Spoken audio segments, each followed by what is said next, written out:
بسم الله الرحمن الرحيم.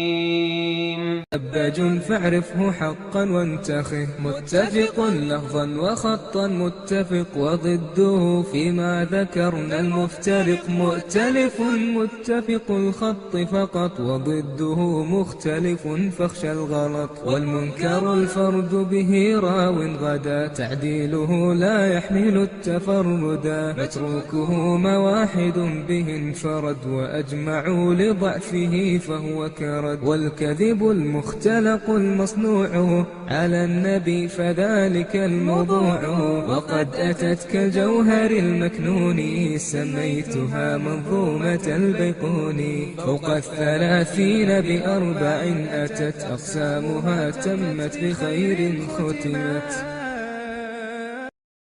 الحمد لله نحمده ونستعينه ونستغفره ونعوذ بالله من شرور أنفسنا ومن سيئات أعمالنا،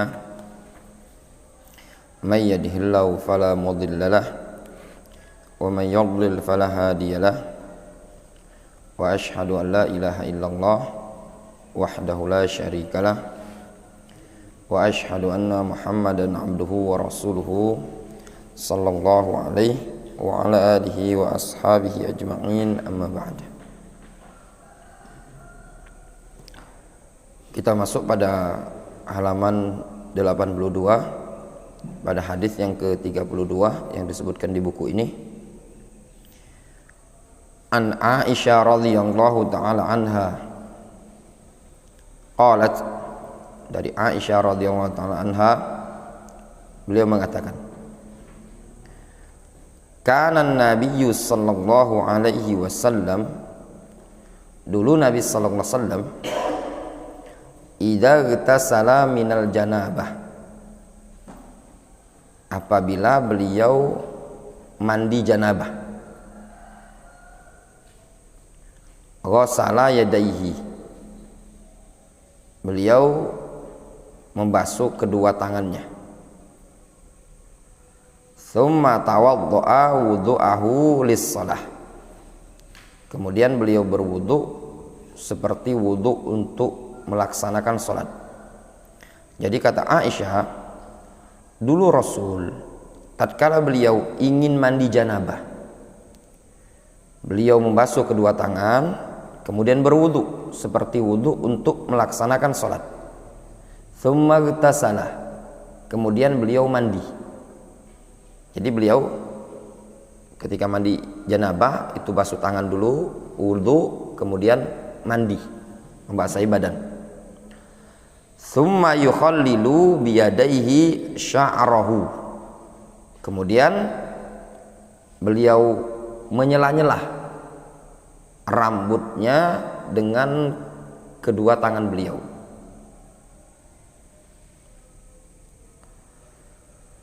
Hatta idza dhanna annahu qad arwa basyaratahu, sehingga tatkala beliau sudah yakin bahwasannya beliau telah meratakan basahan pada kulitnya, afadha alaihil ma salasa marrat, maka beliau mengguyurkan air sebanyak 3 kali. Tsumma ghasala sa'ira jasadihi, kemudian beliau membasuh seluruh bagian badannya. Ini hadis dari Aisyah radhiyallahu anha menyebutkan tata cara mandi janabahnya Nabi sallallahu alaihi wasallam. Makna secara global hadis ini, Rasul alaihi salatu wasallam ketika hendak mandi janabah beliau berwudu dulu. Nah, adapun tata caranya kalau disebutkan dalam hadis Aisyah ini, beliau membasuh kedua tangan, kemudian beliau berwudu, kemudian beliau menyela-nyela rambut, ya, menyela-nyela rambut sampai tatkala beliau rasa sudah merata, sudah basah betul-betul kulit kepala ini, maka beliau guyurkan air di badan sebanyak 3 kali. Ya. Di sini disebutkan Al-hadis rawahul Bukhari wa hadza lafdhuhu wa Muslimun. Ini hadis riwayat Bukhari dan lafaz ini adalah lafaz Imam Muslim. Qauluha idza tasala minal janabah. Sabda atau ucapan Aisyah idza tasala minal janabah, tatkala Rasul ingin mandi janabah. Maknanya ai idza arada yaktasil, tatkala ingin mandi janabah. Di antara disebutkan oleh para ulama ahli nahwu,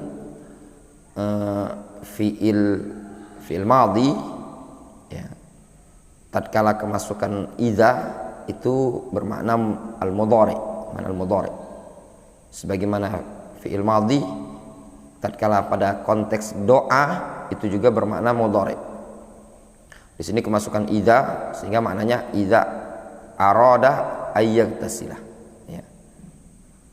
Fa idza qara'tal Qur'an itu bukan maknanya madhi tapi maknanya al-mudhari, tatkala engkau ingin membaca Al-Qur'an.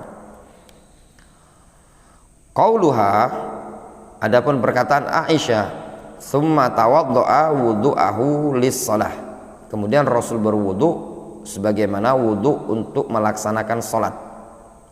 Bawwabal Imam Al-Bukhari babul wudu qabla al-ghusli.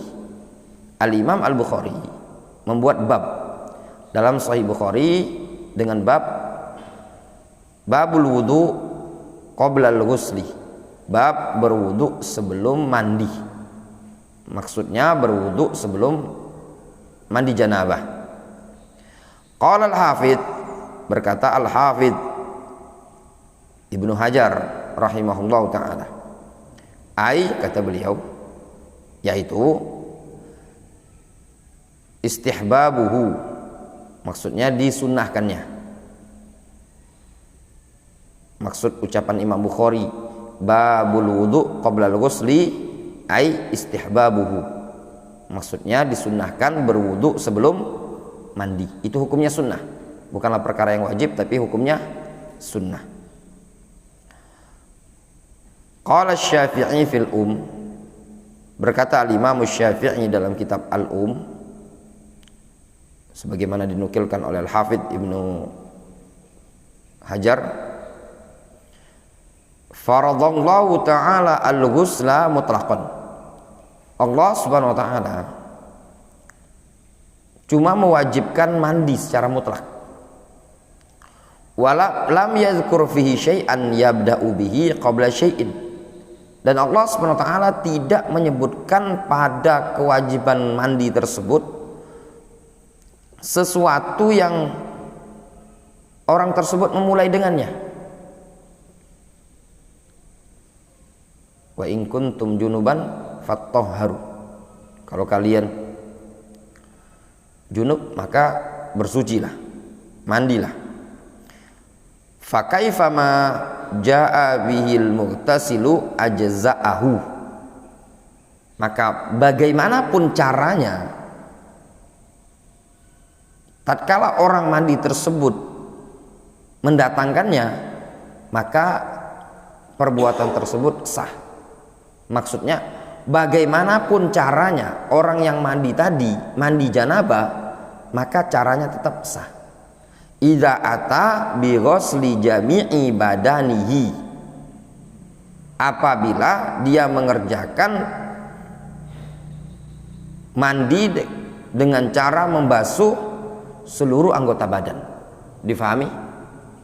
Intinya kata Al-Imam Syafi'i, kalau seseorang mau mandi janabah bebas bagaimanapun caranya, mau dia wudu dulu ataupun tidak berwudu, mau langsung nyemplung atau langsung dibasahi di bawah shower, yang penting anggota badan basah, seluruh kulit dari ujung rambut sampai ujung kaki basah, maka mandinya sah. Contoh misalkan antum janabah, pasang lagi naik, ya enggak, dafa janabah pasang lagi naik, antum langsung loncat ke sungai itu tadi, sahkah? Sah. Difahami? Apa Cak Dedi nah, di jalur misalkan janabah dia tuh langsung nyemplung pasang lagi naik, itu sah. Yang penting niatnya antum raf'ul hadatsil akbar. Namun kata Imam Asy-Syafi'i, wal ikhtiyar fil ghusli ma rawat Aisyah. Namun yang terpilih, maksudnya yang afdol dalam urusan mandi janabah ini, yaitu hadis yang diriwayatkan oleh Aisyah, cara yang diriwayatkan oleh Aisyah. Jelas? Itu yang afdol. Kemudian qauluha, pernyataan Aisyah, summa yukhallilu biyadaihi sya'rahu.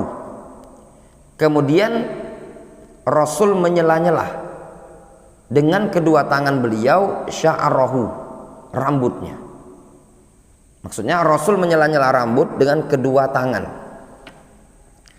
Hatta idza dhanna annahu qad arwa basyaratahu, sehingga tatkala Rasul sudah yakin bahwasannya beliau betul-betul telah meratakan, membasahi seluruh kulitnya, maknanya innama fa'ala dzalika liyulayyinu asy-sya'ra. Rasul melakukan menyela-nyela rambut tadi dalam rangka liyulayyina asy-sya'ra, supaya melembutkan rambut. Keramas-keramas itu dan supaya lembut ya, rambut enak masanya. Wa yurattibuhu atau wa yurattibahu, dan dalam rangka untuk membasahinya. Fayashulu mururul ma alaihi, supaya gampang dilewati oleh air. Difahami? Wal mustahab ayyabda'a bima yaminihi wa ali badanihi. Yang disunnahkan, kata Imam An-Nawawi, yang disunnahkan dia memulai bagian kanan badan dan bagian yang paling atas, dalam artian dari kepala. Tapi kalau antum mandi tadi dari bawah dulu, nyemplung kakinya juga tidak masalah. Kalau antum pengen dari atas, caranya antum salto. Ya dah. Nyemplung, nah itu tadi.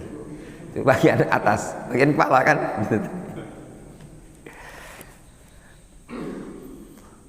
Qauluha afadha alaihil ma, ai asala.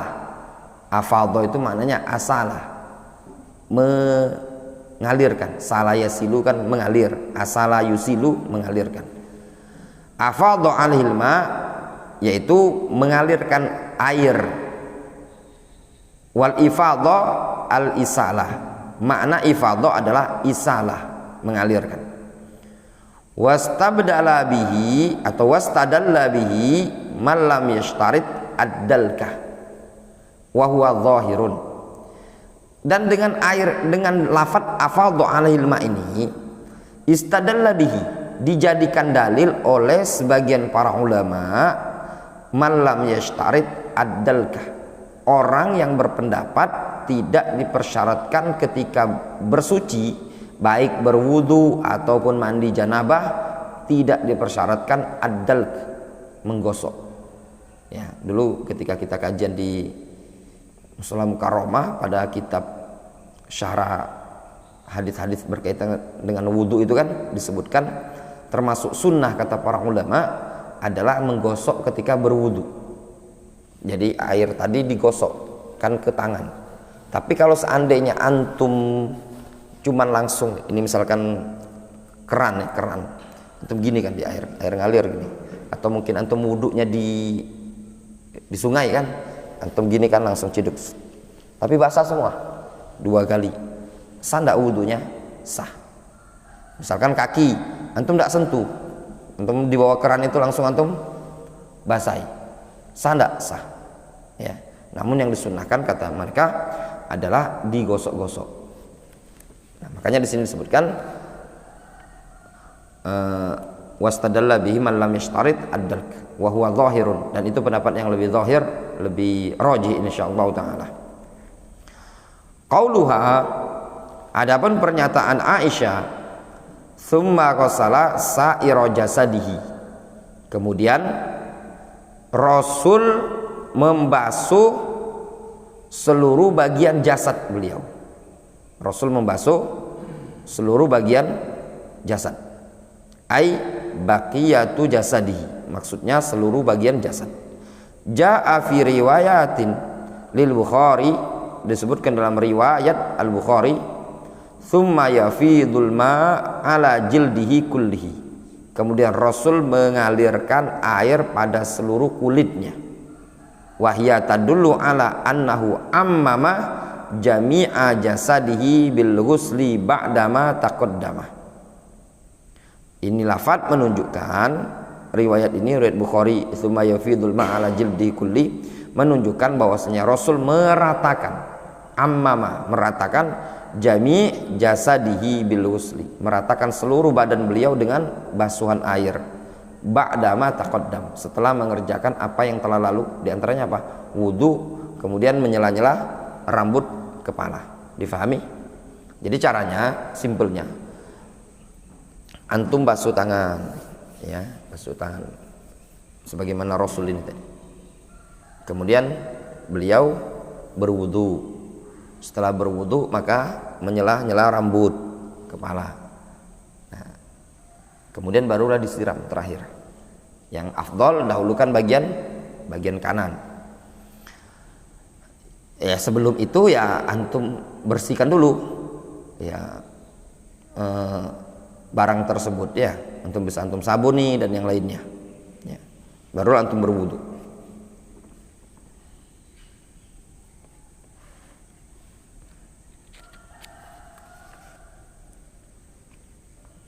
Satu hadis lagi ya kita baca ya. Wa kanat taqul, masih kembali kepada hadis Aisyah. Dan dulu Aisyah pernah mengatakan, kuntu agtasilu ana, dulu aku mandi. Lihat, menggunakan lafaz ana. Wa Rasulullah SAW min ina'in wahid, dan Rasulullah SAW dari satu bejana. Nagtarifu minhu jami'an, kita menciduk dari bejana tadi berbarengan.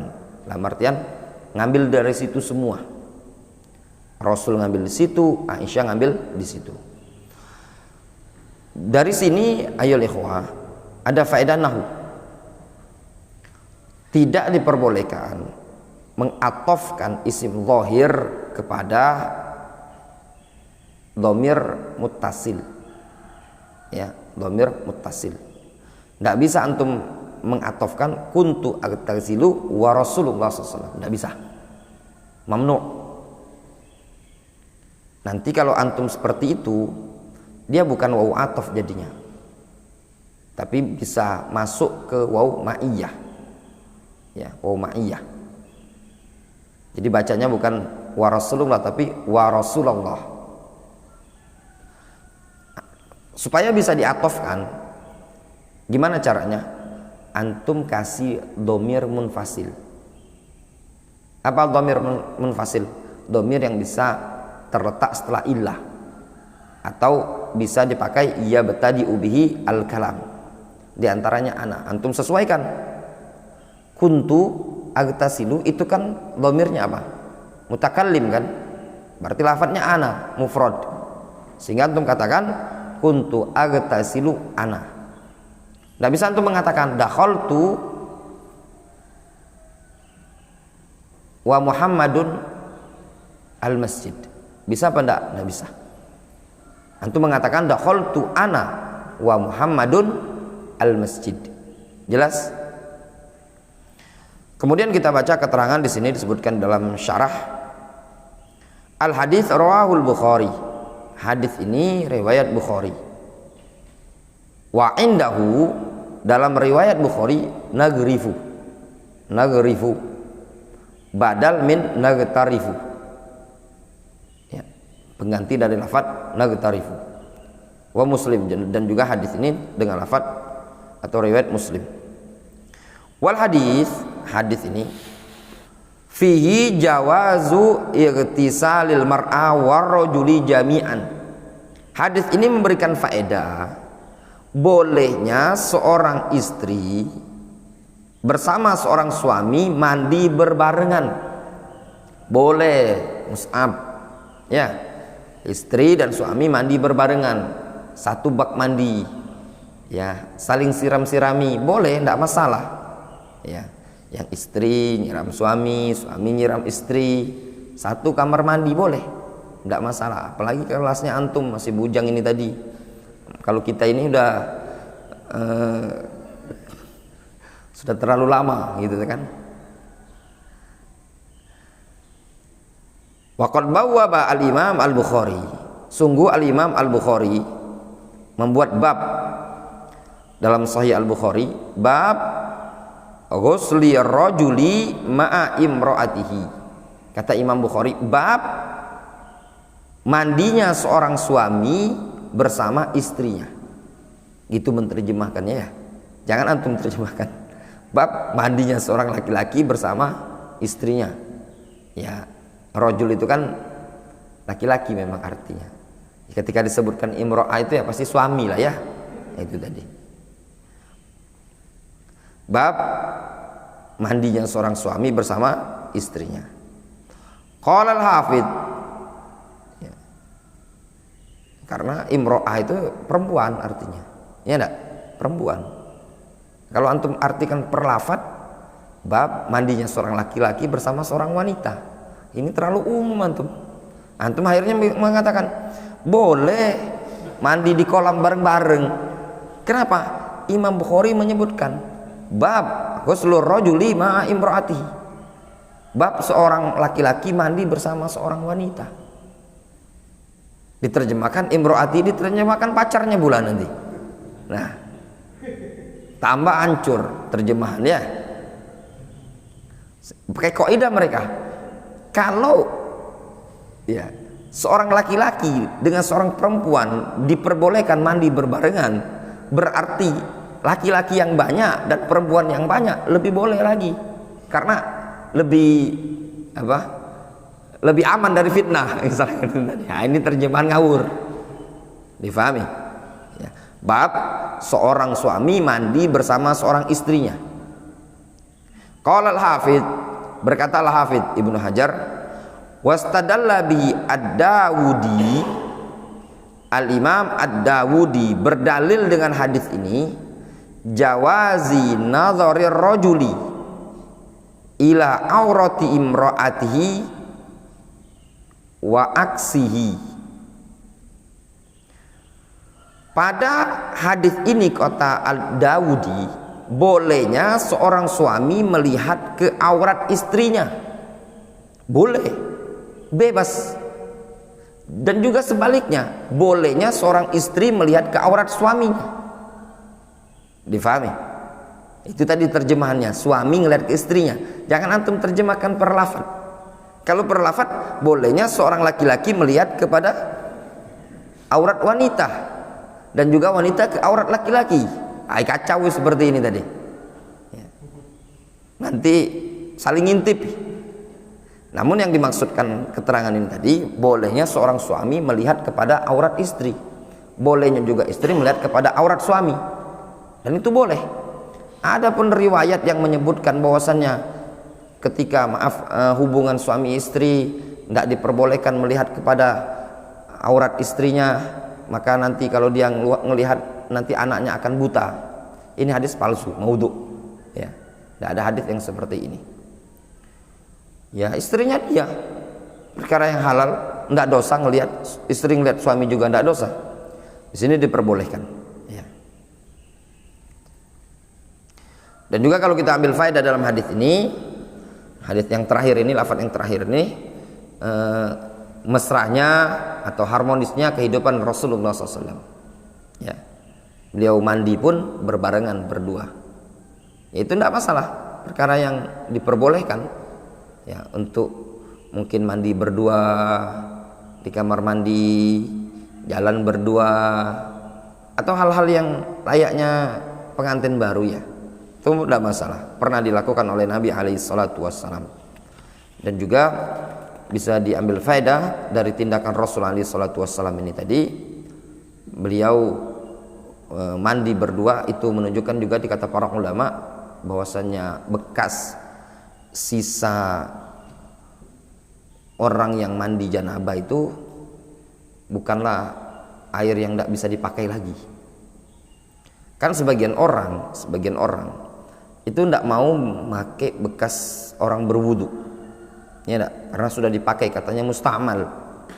Nah, di sini Rasul alaihi salatu wasallam mandi berbarengan dengan Aisyah. Berarti satu air itu mereka pakai untuk berdua. Yang mengangkat hadasnya Aisyah adalah air yang dipakai oleh Rasul. Yang mengangkat hadasnya Rasul adalah air yang dipakai oleh Aisyah. Difahami? Wallahu ta'ala shawab. Kita cukupkan sampai di sini. Adapun yang setelahnya insyaallah mungkin kita lanjutkan pada pertemuan berikutnya.